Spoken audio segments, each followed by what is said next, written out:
Right then, ladies and gentlemen, week 19 of the Bridging Worlds Faith, Identity, and the Power to Change.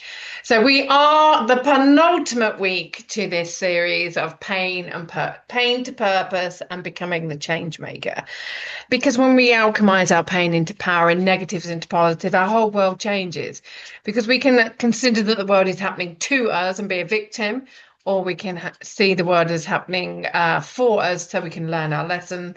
But let's actually look at seeing the world as happening through us, which allows us to step into a more powerful and alchemic way of dealing with things. So this week, we're looking at visioning a new world, what an inclusive, just society actually looks like.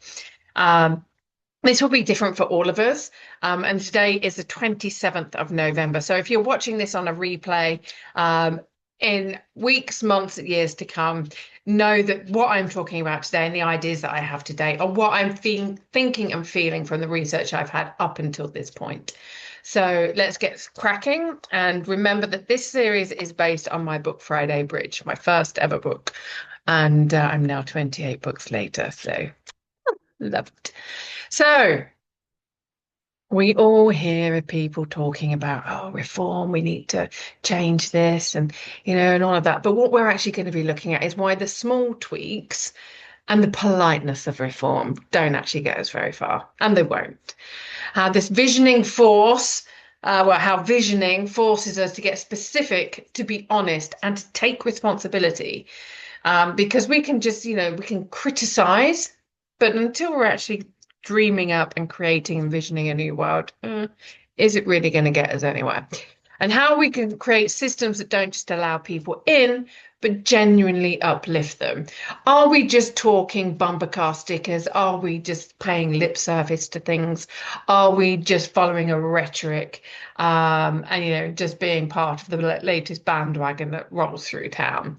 And actually looking at what the gulf is between really truly inclusive or what is presented as inclusive, like those tick boxes that we see on these forms.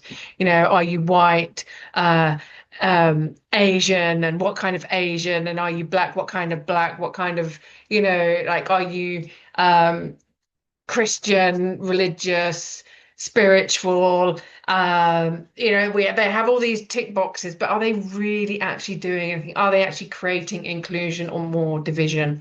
And how each one of us can start shaping the kind of future we would be proud to leave behind. And the responsibility, clarity, and refusing to settle for not too bad. Because, I mean, come on, how many times if you ask someone how something is going or how they are, they go, oh, not too bad. So you're not good, but you're not too bad. You're not great, you're not good, you're just not too bad. And we want to get away from the not too bad so that we can all start living a great and powerful life. So, first things first, there are no explanations this week or no context because do we really need to know what inclusivity is? Do we really need to know what justice is? And if we do, go back to some of the previous weeks that I've already done and actually catch up on those. Because it basically what we get down to the bare essentials of inclusivity. If we're not including people, then by default we're excluding them. And then we have to look at why we're including the people we're including and why we're excluding those that we're excluding. Is it because we're afraid of them? Is it because of a deep-seated prejudice? Is it a irrational or rational fear? What is it that is making us exclude people and not invite people in? So, for example, even if we're looking at a business sense, are we excluding people because we're afraid they might be more successful than us? Are we excluding people because they're not like us? You're not from around here, are you? You're not one of us, you don't have a degree, or you're not one of us because you're not English, or you're not one of us because you're Welsh, or you're not one of us because you're white. And I shared at the Only Our Ovaries launch on Tuesday that when I invited people to come and be part of the book, when I reached out to these women from around the world to make it a truly inclusive and culturally diverse book, I actually had one woman say, I don't work with white people. And I was like, oh, you're one of them. Okay. And this is the thing. some people don't feel that they're good enough, or some people think that they're too good for other people. So let's really look at why we're excluding people and not including them. Because at the end of the day, we can put all of these memes out there. We can, talk about being empowered women. We can talk about being, like we're fighting for the underdogs, but are we really? How is the things that we're saying? I came out with something the other day, mean the meme. Mean what you say behind the memes that you're sharing. Because if you really do believe in the meme, where is the action that's backing it up?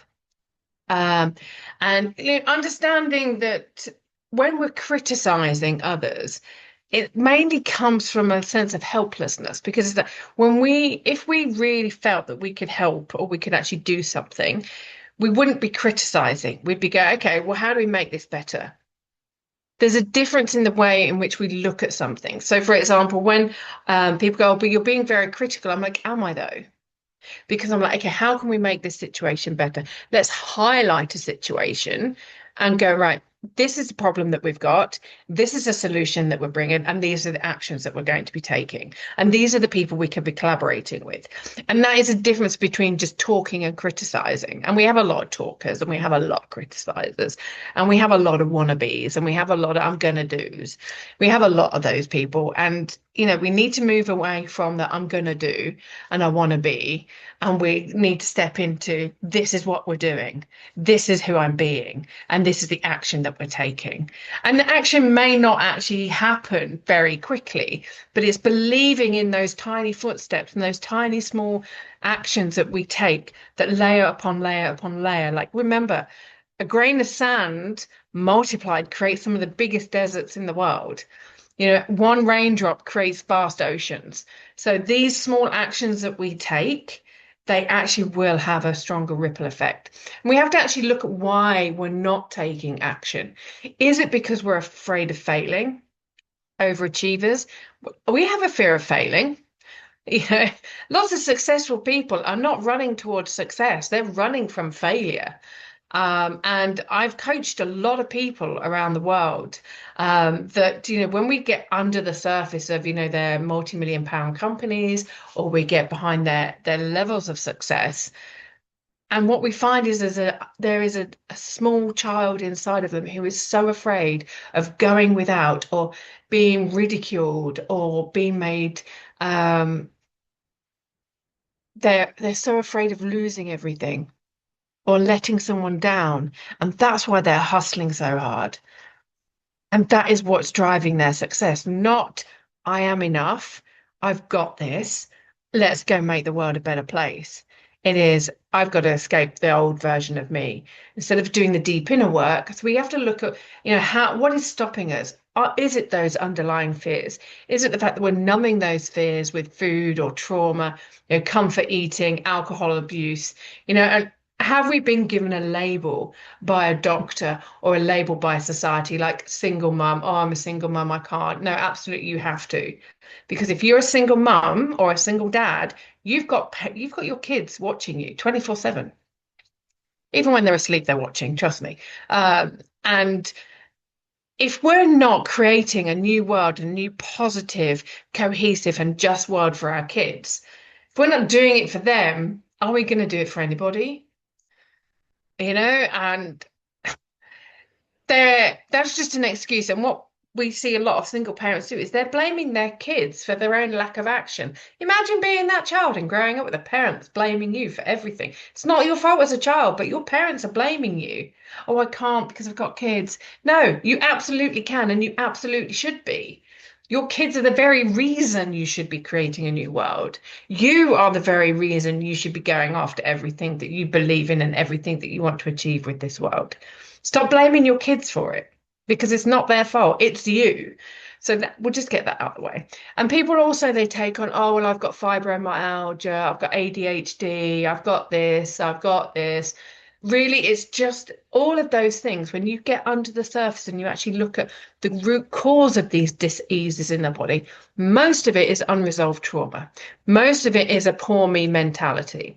Yes, there are some physical symptoms, but look at what is causing those physical symptoms. Is it the food that you're eating? Is it the place that you're living in? Is it the people that you're surrounding yourself with? Is it your lack of a positive mental attitude?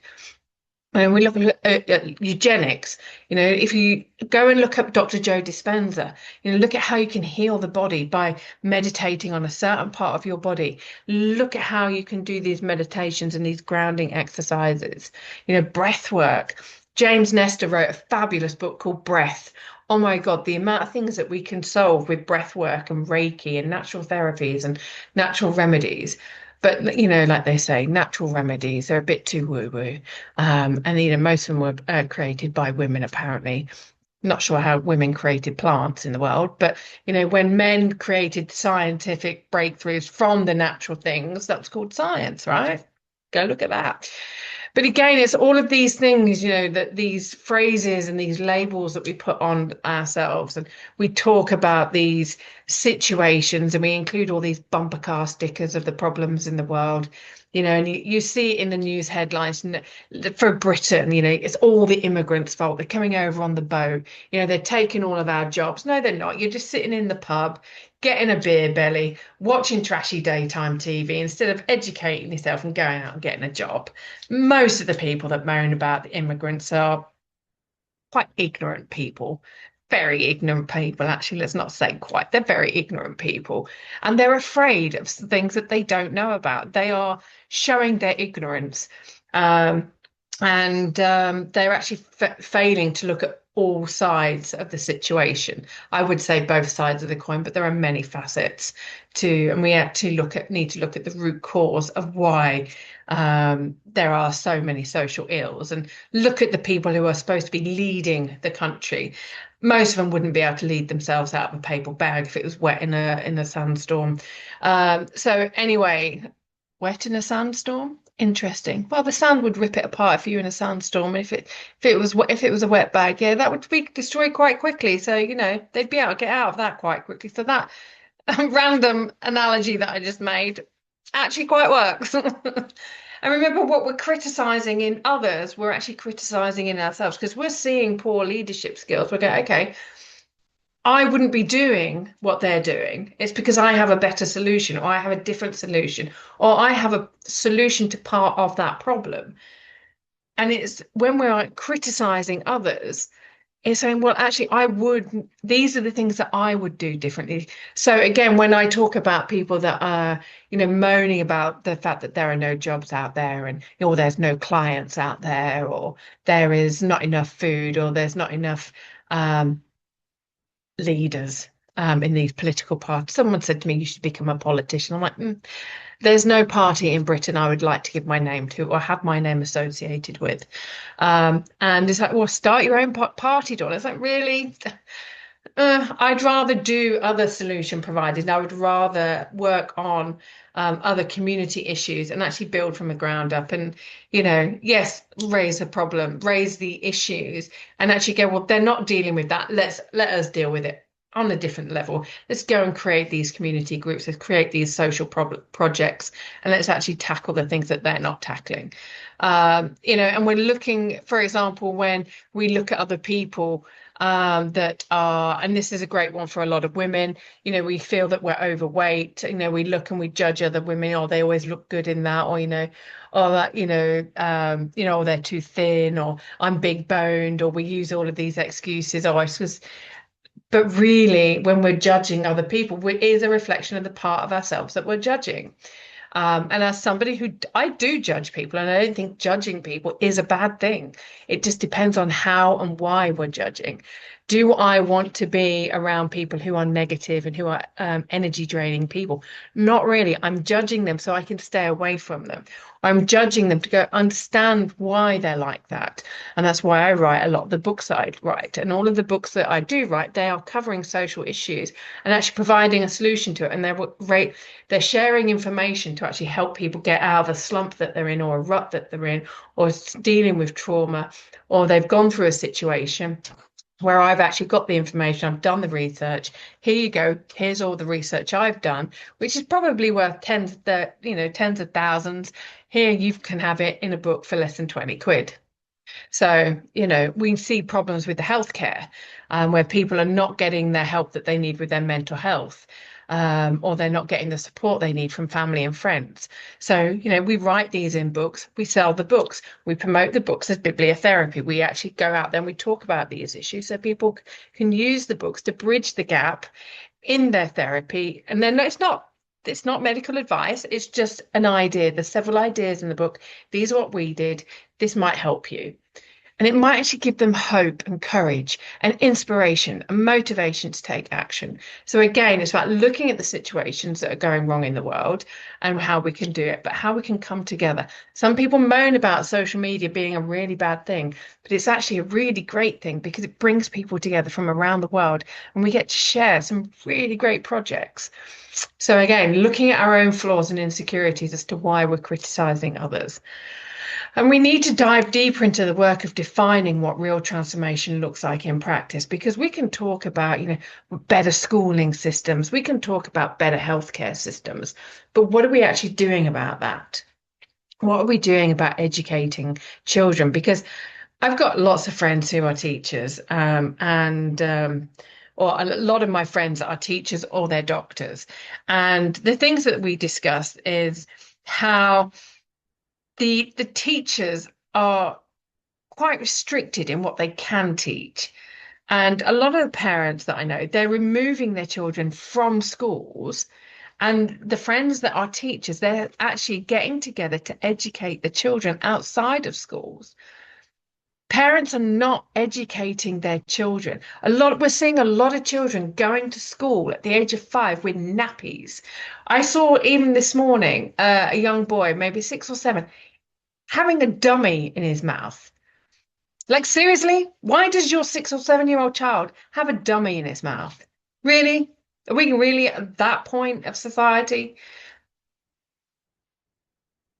Bonjela, if he's got a sore throat, he's got like, why would a 6 or 7-year-old child be having a dummy? Why are 5-year-old children going to school in nappies with parents expecting the teachers to potty train the children? That's not the teacher's job. The teacher's job is to teach a subject, not to prepare the children for life. That's a parent's job. And if you're not going to parent, don't have children. It really is that simple. And if you don't want children, don't have sex or use protection. So again, there are those things. Oof. Sorry, my dog is down beneath me, and she's got her. I don't know what she's doing, but she's doing something. She's between my feet now. So now we've got visioning. Now we're on to the next screen, and we see that it's easy to campaign against what we don't want. But how many people are actually creating the life they do want? And I'm not just talking on a big social scale, because sometimes looking at the bigger world, the bigger picture, that can be quite intimidating for a lot of people. And it means starting small. Let's not have a look at creating the life we want in our own life. The clothing that we wear, the food that we eat, the places we go, the people that are surrounding us, the education that we want.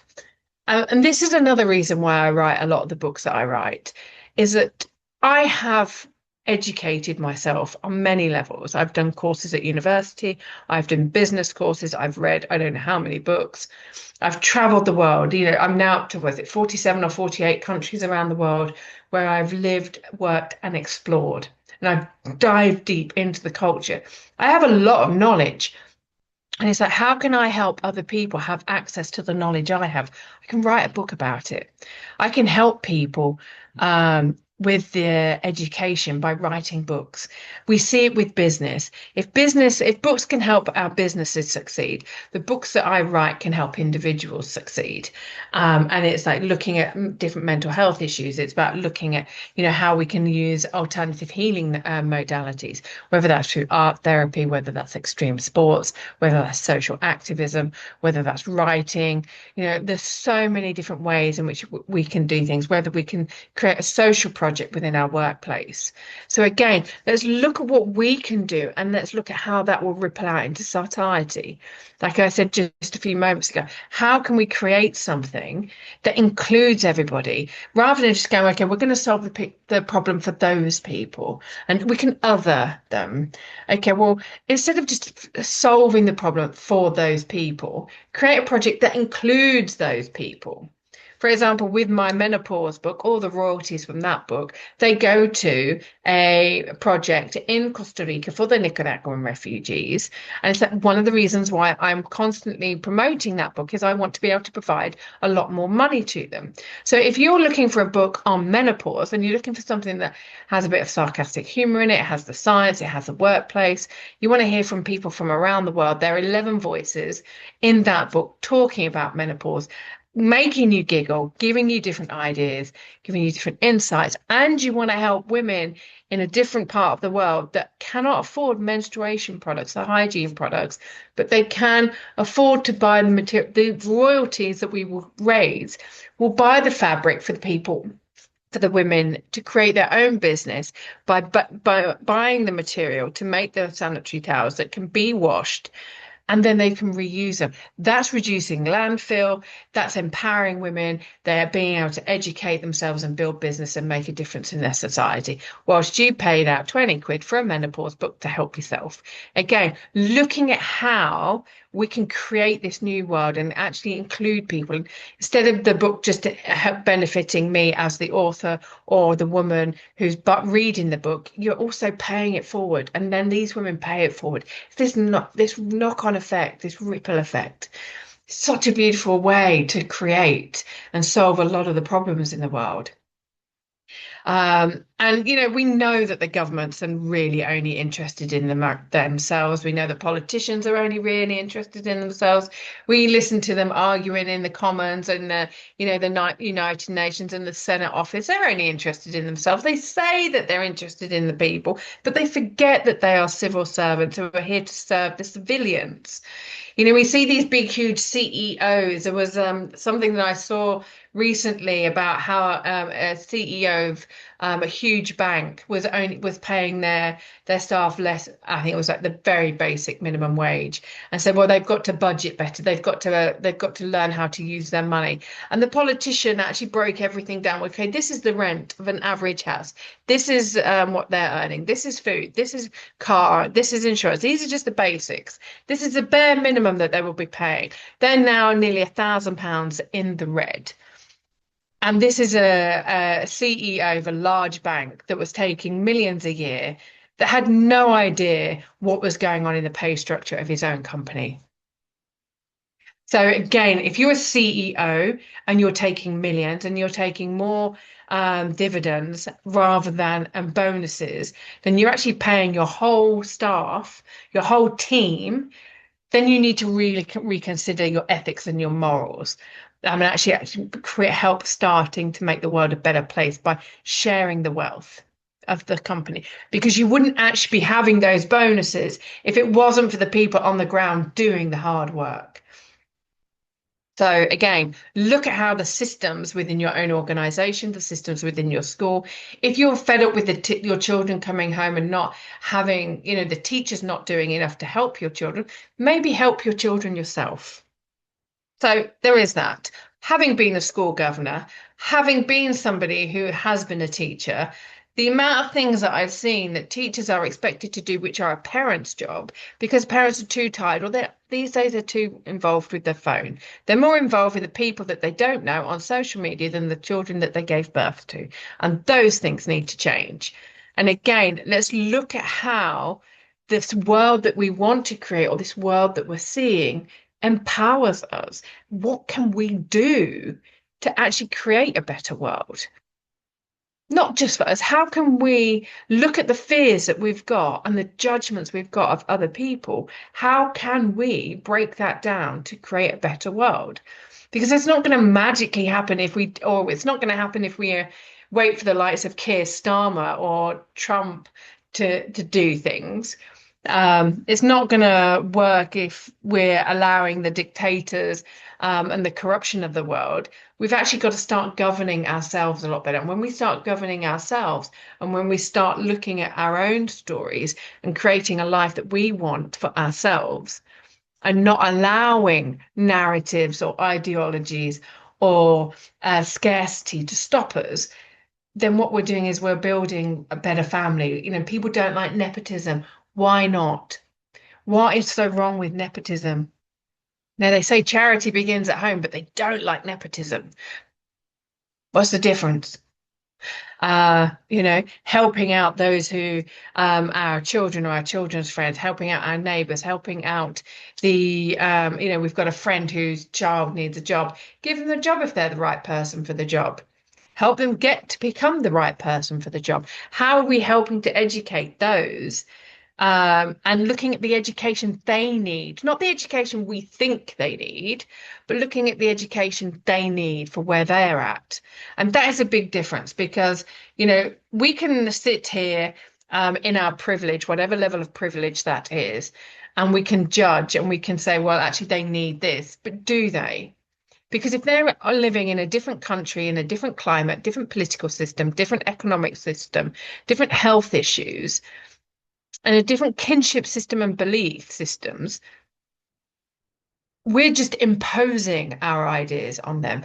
When we actually go out and we live in those countries or we go and live amongst the people and go, okay, well, what do you need? There'd be no point me sending over lots of laptops to Vanuatu because on some of the islands in Vanuatu, they don't have electricity and they're happy without electricity. And I mean, they are some of the happiest people I've ever met in Vanuatu. I remember Wendy when she walked me around the islands, they had everything. They had the food, they had the clothing, they had the fabrics to make the clothing. They were so connected to the land. And the only thing they needed really was the goggles, to help protect their eyes from the salt in the sea. Because they're fishing, they're deep sea diving, they're free diving. And they're so connected to the earth. And these people are living long, long, they were living into 80s and 90s and 100 years old. These people are strong. These people are resilient. But the one thing that they didn't have was something to protect their eyes because they spend so much time in the water and by the water. They just need something to help them with their eyes. So again, I could say, well, we need to get you IT literate. Are they really going to use it though? Do they really want to be connected to the rest of the world that is IT literate with all of the mental health issues that we've got in the IT literate world? Or are we just imposing what we think they need on them? So again, it's about including them. And again, like I've put here, explore your concerns, believe in your ideas, honor your experience, and actualize the possibilities you're holding within. Because this is something, if we are concerned about something in the world, there's a reason we're concerned about it. And it's about digging deeper and actually going, well, I have this idea. I think it might work. Run with it. That's how some of the best businesses are built. Imagine if Elon Musk hadn't have come up with the Tesla, and hadn't taken science and ideas previously, evolved them, and created the platforms and the technology that he is doing. I mean, whether you agree with Twitter and the people on Twitter is one thing or another. I mean, there is a lot of hatred on there, but there's a lot of hatred everywhere. But having traveled the world by myself, I would say that the 99.9% of the people that I met on my travels as a single female traveling the world, most of the people I met were really, really kind. They were very generous, they're very welcoming, very inclusive. People aren't going to attack you if you're not attacking them. And, when we let go of what we've been told by the television and all the programming on the television, when we let go of that and we let go of what the media tell us and the news channels tell us about people in other countries or in different parts of the world, that it might be that there's a part of your own world that, or sorry, the part of your own country or your own city that you've been warned about going to. But are they really going to hurt you? Are they really unless you're threatening them, are they really going to hurt you? My experience says otherwise. I don't think, I've been in some of the most dangerous places on the planet, been advised by locals, don't go there, don't go there. And I've gone there. I'm like, well, nothing happened to me. In fact, I've met lots of really friendly people. They were curious as to why I was there. Like, I'm just traveling, I'm just learning, what food would you recommend? Like, like I love this music, and again, it's how you interact with the people in your space as to how they will interact with you. And unfortunately, there are some people who are triggered by who we are there, and a lot of those people that are triggered by who we are tend to be from affluent countries where it's actually a privilege to be triggered or offended because you've got a lot less when you're in a position of privilege, you've got the capacity to be offended about things for other people. And a lot of the time, the people that you're choosing to be offended for, not by, the people you're choosing to be offended for, they're not even aware of it a lot of the time. So, there is that.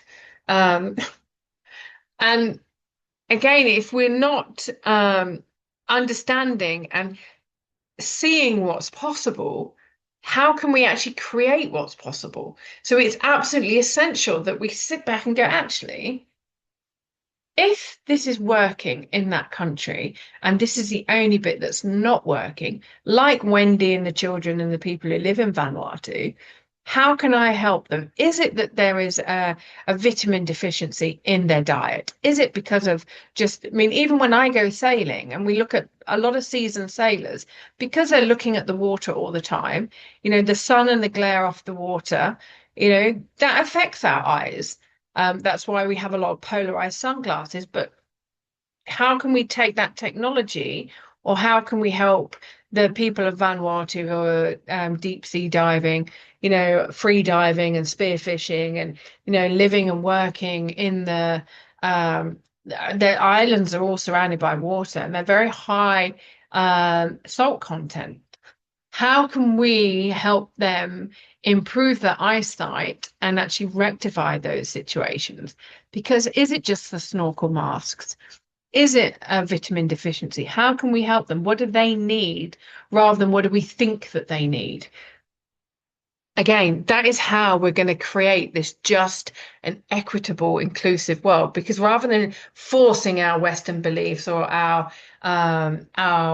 gender beliefs or our political beliefs or religious beliefs on someone else, we have to look at the Christians who went around the world and they went on these missions and they actually stripped a lot of people away from their core identity of who they were to enforce the Christian beliefs on other people.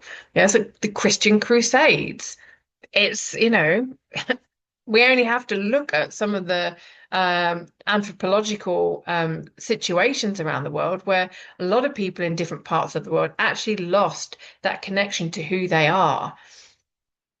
And a lot of the healing techniques that are there, and when you look at parts of Pakistan and you look at the way in which the British colonized it and actually put up, British style houses, we actually forget that the houses in certain areas of Pakistan, they were designed in such a way to keep the homes cool in the heat in the summer months and warm in the winter months.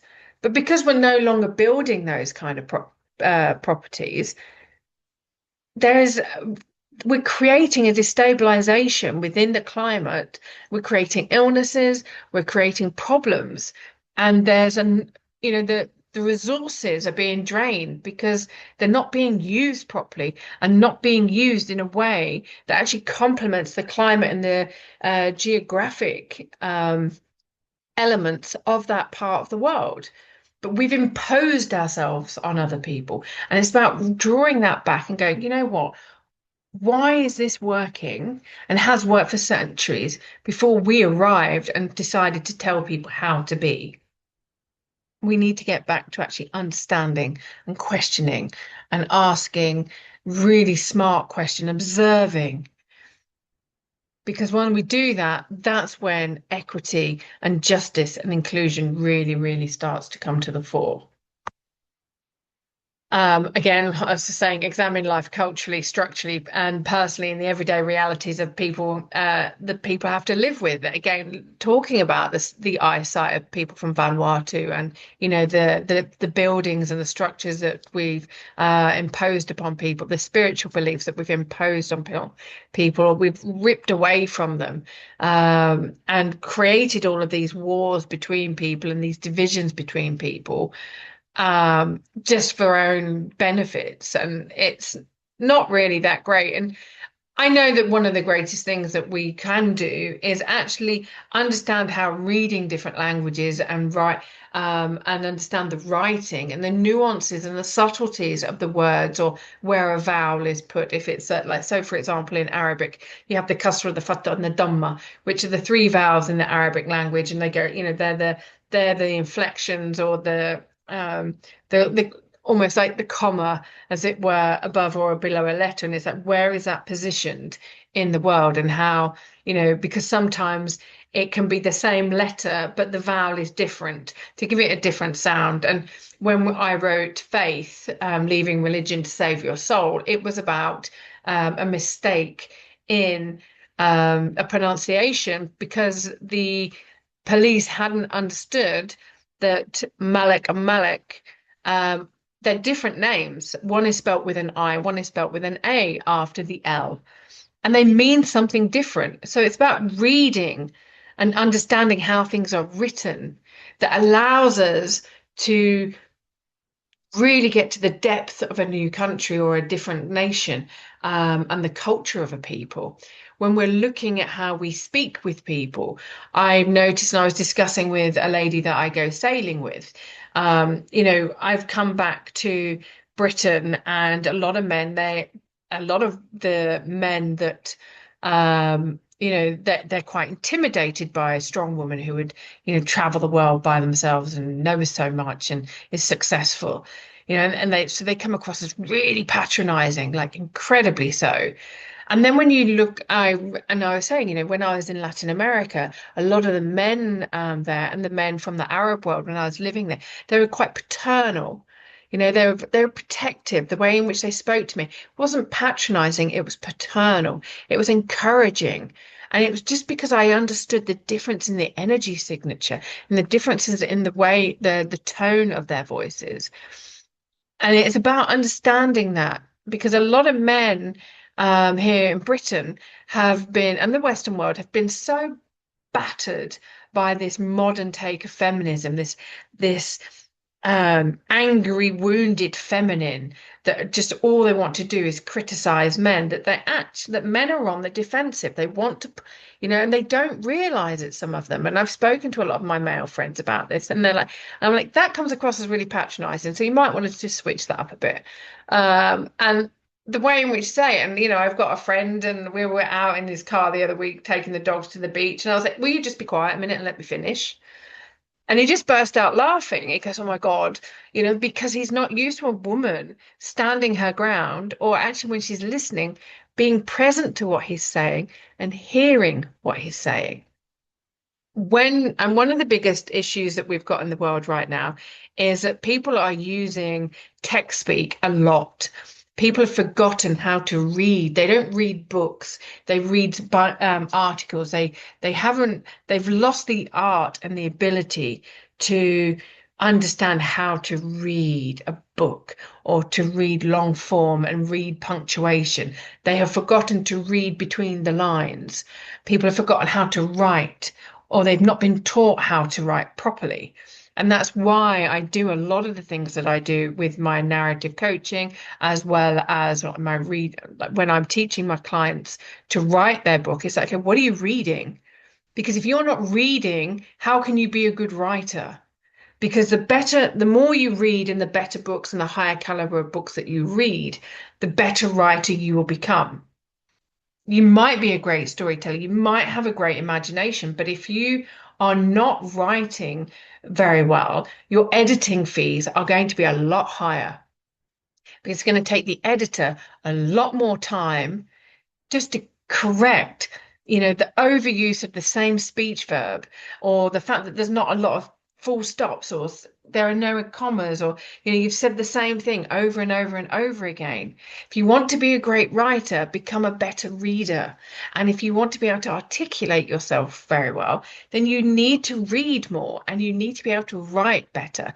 Because when you write and you express your ideas through writing, and I'm not saying typing, I'm saying writing. And there's a difference in that, but typing and writing, they impact your brain in different ways. They stimulate a different part of your brain and your cognitive behavior. And it's how when you're writing, you get to slow things down. And yes, I can type, around about 11,000, 12,000 words a day on a good day, 15,000 on a great day. Um, and But when I write, my writing is a lot more, there's a magic that takes over. And it's about when we start to read better and write better, we'll be able to deliver and speak more articulately. Um, and when we do that, because we're firing different parts of our brain and we're asking better questions and we're gaining better clarity, then we get to be able to visualize things a lot better because we're removing a lot of stuff from our brain. We're what I call a brain dump. And we get to, when we're writing, we get to visualize things because we're going, okay, and then if I write that and then that, and then, and you can then start to access different parts of your brain. Right, خلاص. That. Sorry about that, people. Not sorry, but the dogs are here and they're wanting to let you know that they're here. And when we do that and we start to use the different parts of our brain, we get better brain function. So we can actually visualize things on a lot grander scale. Because when we're reading a book, of tens of thousands of words, or we're writing a book, we actually have to be able to see the longevity of what it is. We have to see that journey. And when we are able to do that, we can visualize a lot more. And that is how we start to visualize a new world. And again, all these rants and raving, putting the world to rights, they're telling us the things that we're passionate about or that we're frustrated with. And then we can actually start to create great change. Cheery, tell us. Shush. Um,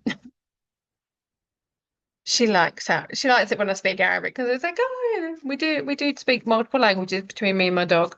Well, she doesn't speak back to me, she just barks at me, but there we go.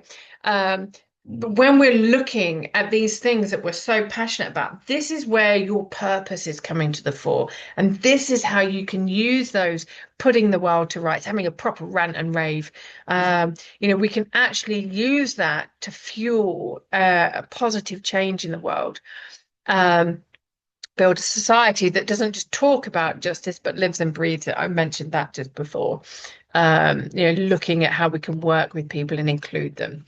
And again, letting go of the limiting beliefs that we can't be that leader. Stop seeing things on a really big, massive scale immediately. Bobo, halas. And when we're looking at how the if we don't think that we can achieve that greatness, well, maybe we can achieve this in our life or maybe in our community. And then look at if there are any similar organizations or individuals that are in another area. Combine your efforts. Is there someone that is, you've got a charity that is championing this, you've got these smaller community groups that are dealing with something. Can you pool your resources to lower your costs to get the message out there a lot quicker? We're seeing it with the Andy's Man Clubs. We're seeing it with Tough to Talk. We're seeing it, organizations, and initiatives such as Movember for the men's mental health and suicide awareness. How are these people all coming together to create events, combined events, or are they going, oh, well, actually, we're Andy's Man Club, or we're Tough to Talk, or we do Movember? How can those three come together and really, really create a massive difference? And that's just in Britain. What's going on in the States? What's going on in Canada? What's going on in Latin America or the Arab world or Europe or the Balkans or Scandinavia or Australasia? How can you create something globally together rather than everybody working in isolation? And if you that way you can create this blueprint um, for life, and you can see what other people are doing. Okay, well, we can plug that gap. And that is what Tough to Talk did so beautifully. They were able to deliver something that was missing from the Andes Man Club. So now these two organizations complement each other. And again, it's about looking at what is this blueprint that we are creating, whether it's writing a book or creating a project. Because again, if we're creating a business or we're creating policy, um, books can actually go a very long way to helping you create that policy document. You can write it in a thesis. And when I say thesis, I mean a proper thesis. There are people out there that say they've written a thesis, but they're not really a thesis. There are people out there that say that they've written, policy document. Is it really? Is it really? Or there's an essay or, a dissertation. No, you've not written a dissertation. You've written an article. And again, it's about understanding the distinctions of these things and actually how you can build upon them. Because if you really do want to make change in the world, writing down why you want to create that change, writing down all the possibilities, mind mapping and bringing all these ideas. But actually, when you put all of these things together and you start to overcome the imposter syndrome that you won't be able to do it. And then you can obviously, create this change. And I've put here softly, softly, catchy monkey. So it's a great phrase. Because any of us that have been around monkeys, I mean, I lived in the jungle of Costa Rica, and we had the cheeky monkeys, the howler monkeys. They can be very playful, but if you want to catch a monkey, you got to tread softly. You've got to be quite, like I said, softly, softly, catchy monkey. And it doesn't, when we're imagining this new world, it is about taking those steps. There's individual steps, and sometimes going into some of the communities. I remember when I did arrive in some communities, it wasn't about me being a white person, going in and forcing all of my beliefs and my values and my views on people. It was like, oh, how do you do this? Or, oh, what's the process of this? Can I help? And it's, how can I help? What do you need? How can I help you today? How can I get involved? Do you need someone to help? Do you need someone to be involved? Because some people don't need help. Some people don't want help. Some people don't even don't know how to ask for help. Some people don't even know what help they need. Again, bringing it back to, we know what we know what we don't know, but we don't know what we don't know. And it's about understanding that the gold is in the not knowing what we don't know. And that space is a very beautiful place to play in. And we get to wake up and learn something new without even knowing we need to learn it. And that is such a beautiful thing. Relearning my own history and relearning everything about my own nation is very humbling. Every new country I visit or explore or dive deep into for research, it's very humbling because it's like I have to go there, complete blank slate. I know nothing about the world. That's how I enter a new country. I know nothing.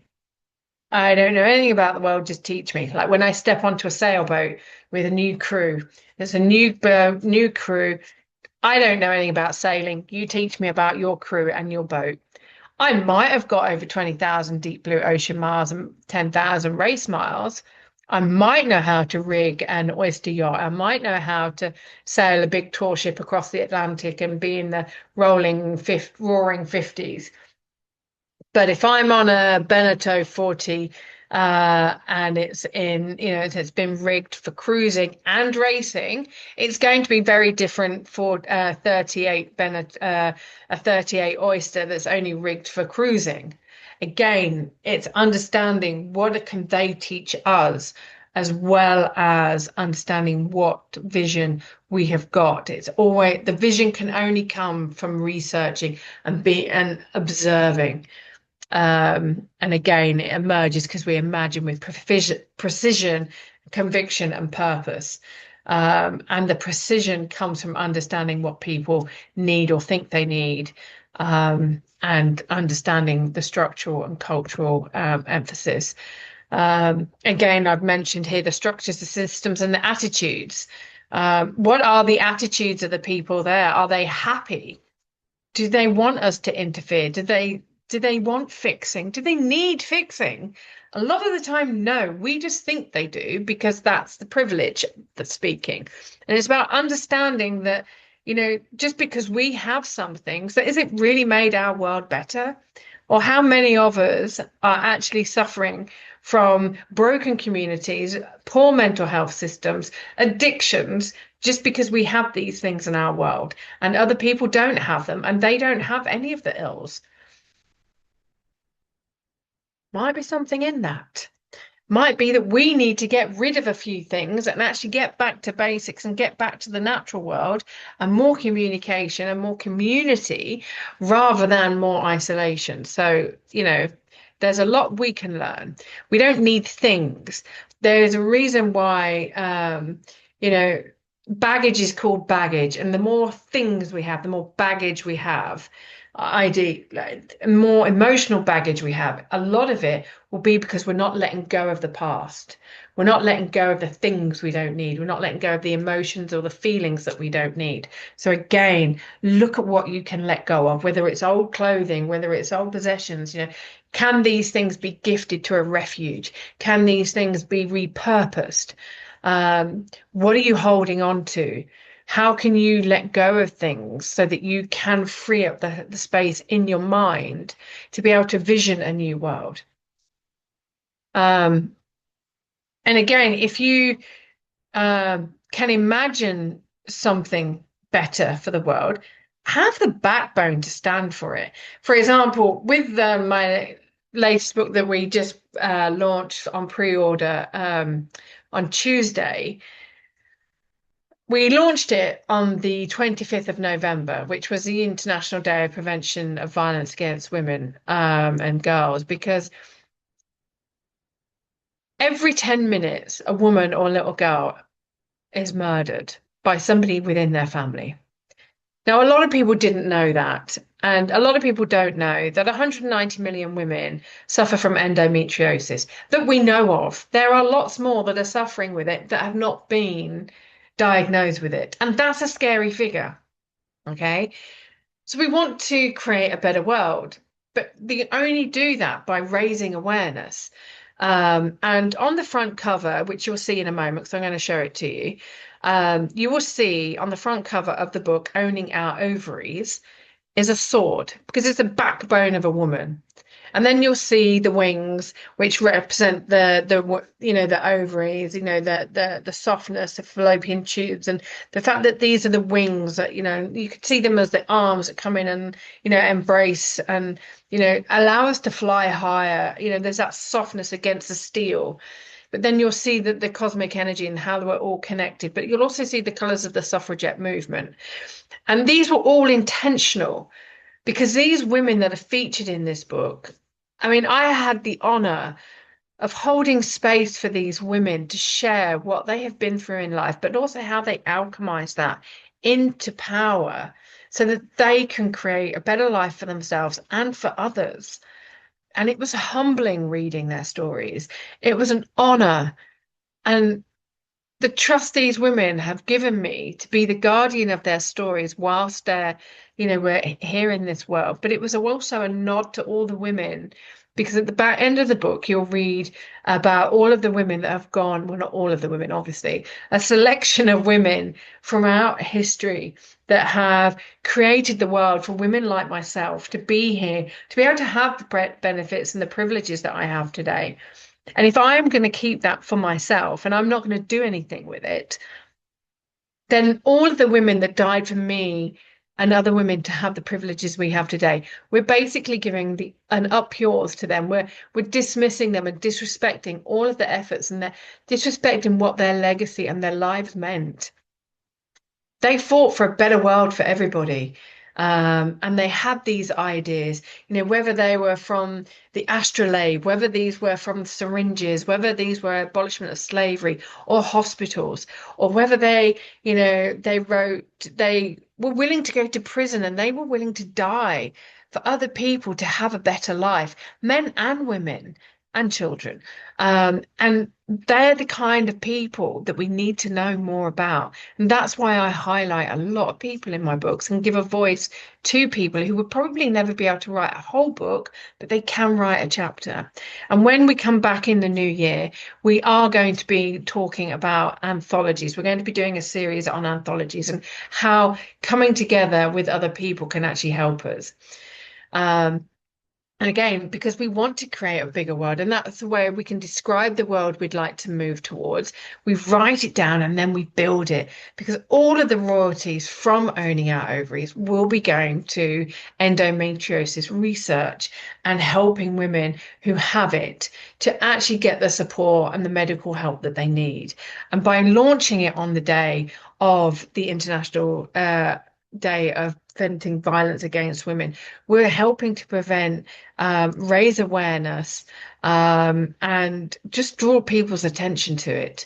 And it is the launch was recorded because it was on a Zoom call. We had people joining us from Sweden, South Africa, the States, here in Britain, both England and Wales and Scotland.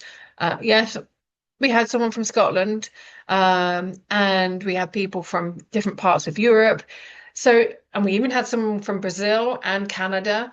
And so again, some of the things we spoke about on that call, we've already started to make an impact. We've already started to raise awareness of things that people didn't necessarily know. And it's those small things that we're doing that actually are really big things. And the launch event will actually be up on the YouTube channel, so you can actually find that if you're looking. And so we're here at top of the hour. Like I said, mean what you meme.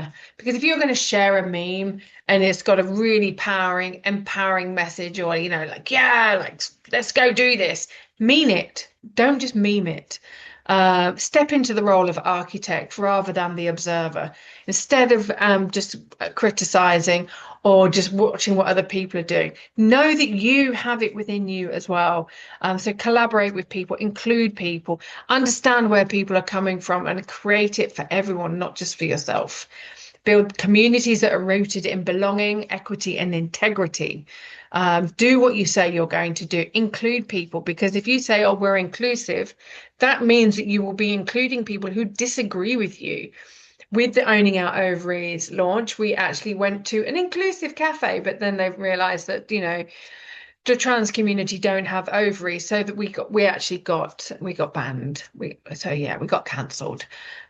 Really, really silly, really, because it's not very inclusive, is it? It's only inclusive if we all think the same. And I don't know about you lot, but I'd rather be with people who are open-minded rather than like-minded, because when we're with people who are open-minded, then we get to learn more about them, more about the world, and also more about ourselves, because we are triggered by somebody who's in our space, who's got a different view, and we're refusing to understand why they have that view.